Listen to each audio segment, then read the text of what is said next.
வரும் சட்டமன்ற தேர்தலின் போது நடிகர் ரஜினிகாந்த் அரசியல் களமிறங்குவார் என காந்திய மக்கள் இயக்கத்தின் தலைவர் தமிழருவி மணியன் தெரிவித்துள்ளார். இது தொடர்பாக நமது செய்தியாளர் செந்தில்குட்டியிடம் அவர் தெரிவித்த கருத்துக்களை காணலாம். தேர்தல்கள் சட்டமன்ற தேர்தலில் ரஜினி தேர்தலை சந்திப்பார் நினைக்கிறீங்களா? அவர் ஒரு கட்சியை அதுக்குள்ளே தொடங்கிடுவார்னு நீங்கள் நினைக்கிறீங்களா? அதே போல் ஒரு தயக்கமாக இருக்கிறார் அவர் இந்த அரசியலில் சில விஷயங்கள் பண்ணும்போது. மக்கள் அதாவது செய்தியாளர்களை பார்க்கும்போது கூட ஒரு சில தயக்கத்தோடு தான் அவர் பதில்களை கொடுத்துட்டு வர்றாரு.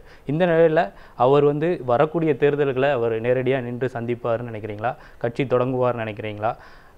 அதை எப்படி பார்க்க? ரஜினிகாந்த் அவர்கள் உங்களை உடனே இன்று சந்தித்து நான் அரசியல் கட்சியை தொடங்குவது என்று முடிவெடுத்து விட்டேன், இன்ன தேதியில் அரசியல் கட்சியை நான் தொடங்கப் போகிறேன் என்றெல்லாம் தெளிவாக உங்களிடம் சொல்லிவிட்டால் மூடி வைத்த கைகளை விரித்து விட்டார் என்றுதான் பொருள்.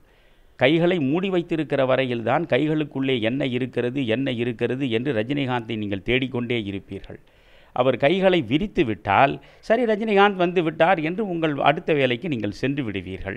எனவே தேர்தல் வரக்கூடிய சூழல் கனிகிற பொழுது ரஜினிகாந்த் அவர்கள் கையை விரிப்பார், உள்ளே இருப்பது என்ன என்பதை தெளிவாக மக்களுக்கு தெரிவிப்பார். அப்பொழுது ஊடகங்கள் அறிந்து கொள்ளலாம். என்னளவில் ரஜினிகாந்த் சார்பாக நான் சொல்ல விரும்புவது ஒன்றுதான், ரஜினிகாந்துக்கு அரசியல் களத்தில் அடியெடுத்து வைப்பதற்கு எந்த தயக்கமும் இல்லை.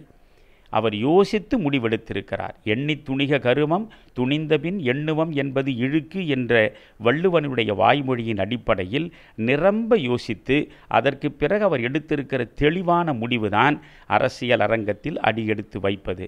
அவர் அரசியலுக்குள்ளே வருகிறார், தனக்கென்று ஒரு தனி கட்சியை தொடங்குகிறார், அந்த கட்சியை வரக்கூடிய சட்டமன்ற தேர்தல் களத்தில் மக்கள் முன்னாலே நிறுத்துகிறார், மக்களுடைய மகத்தான ஆதரவை பெற்று பிற கட்சிகளினுடைய ஆதரவையும் அன்பையும் சேர்த்து பெற்று அவர் ஆட்சியை அமைக்கிறார். இதில் எந்த மாற்றமும் இல்லை.